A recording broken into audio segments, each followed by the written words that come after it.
You were somewhat critical of the president. He mentioned the Gifford shootings in his State of the Union address, but did not address gun safety. What would you have liked to? Actually, he didn't mention the Gifford shootings in the State of the Union address. I told people that if I'd been on a desert island and come back for the State of the Union address, I would have seen an empty chair.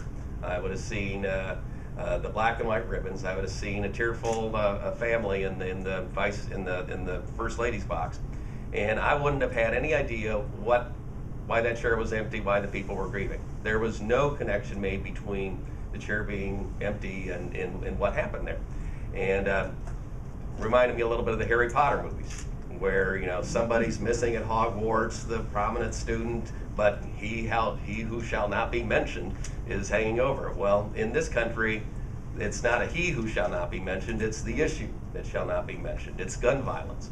And the president went the other night of the State of the Union from talking about how the dreams of a little girl in Tucson are the same as the dreams of our little children everywhere, and that we want to see those dreams fulfilled. And then 5 paragraphs later, he talked about the stock market being up and never talked about why Christina's dreams weren't going to be fulfilled. I called the president out on that. The response from the White House has been that the president is going to talk about the issue sometime soon. I hope he does that. I hope he does it in a meaningful way. And it's important that we address this issue in this country, and right now we're not. Other questions, comments, suggestions for tonight? I gave more of my speech than I planned on already. But I've talked about the problem of gun ownership and how it leads to assault and homicide. Mm-hmm. And I look at it as a catalytic factor. You're fighting with sticks, with bases or what have you, you get less damage than if you have a weapon. But I've heard a more recent argument as to why guns should be owned by the public that I hadn't heard before. And it's not the sportsman argument, the hunting argument, because why would you need an automatic weapon? But it's to defend themselves from a tyrannical government. And this has come up more recently in terms of class discussions. So how do you respond to that issue, that guns and automatic weapons are the most powerful weapons you could possibly get and necessary to defend yourself? And I'm planning to talk about that a little bit tonight. First of all, there are restrictions on automatic weapons. We've had restrictions on fully automatic weapons like machine guns since the Al Capone era.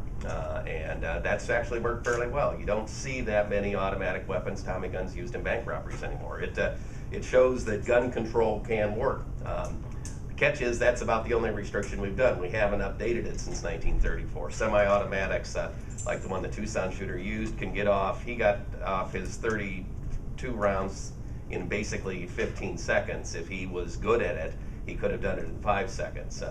And you can buy these magazines that hold 50 rounds, 60 rounds, 100 rounds even.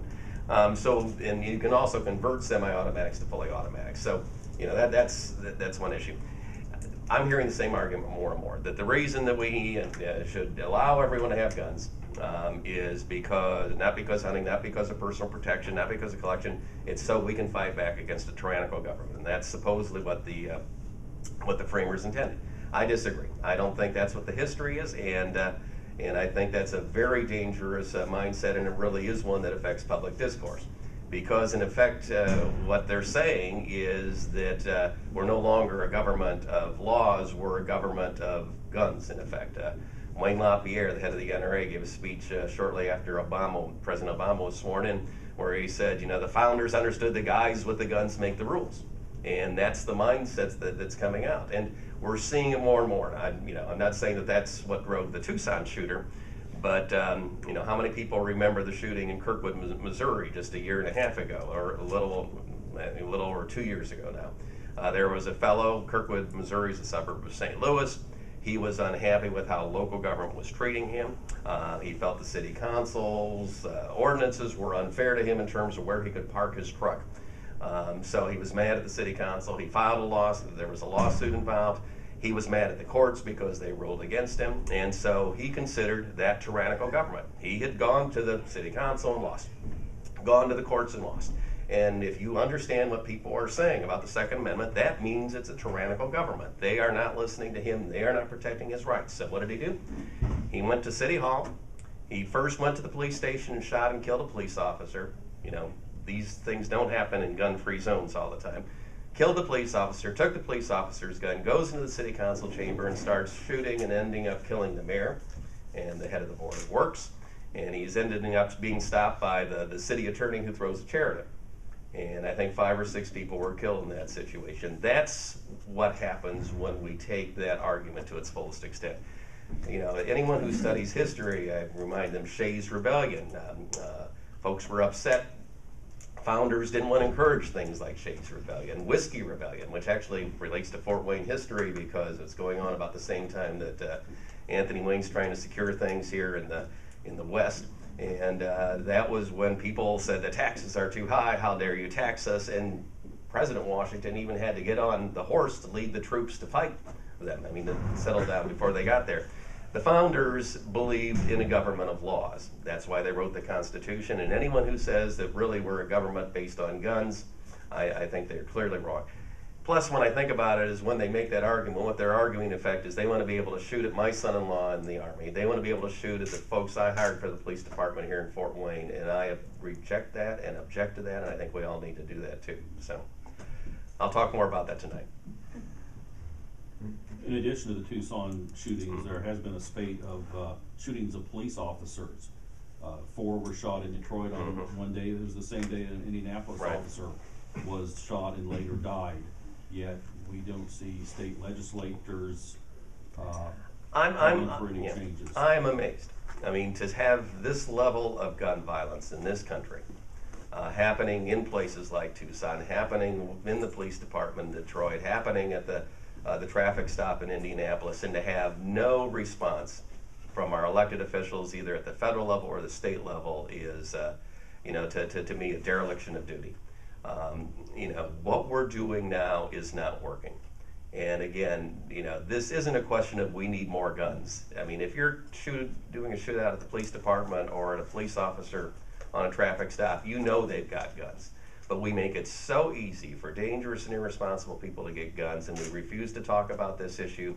Our elected officials need to start doing something. You know, I think right now, Congressman Stutzman, the other congressmen in this state need to sign on to the bill to ban these high-capacity ammunition magazines. You know, we've only had one congressman from the Indiana area sign on the bills that have been introduced so far. That's Congressman Carson from Indianapolis. I want to hear what the defense is. If Congressman Stutzman, if Congressman Pence, if Congressman Rokita are not willing to sign on to that bill, I want to hear why they think we need a 30-round magazine. If it's to fight against a tyrannical government, I want to argue that out.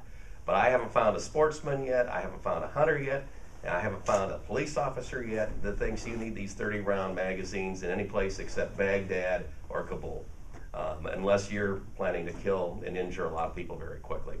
And we need our state legislators to start addressing this issue. The response from too many of the state legislators when they hear about gun violence is, we just need more guns.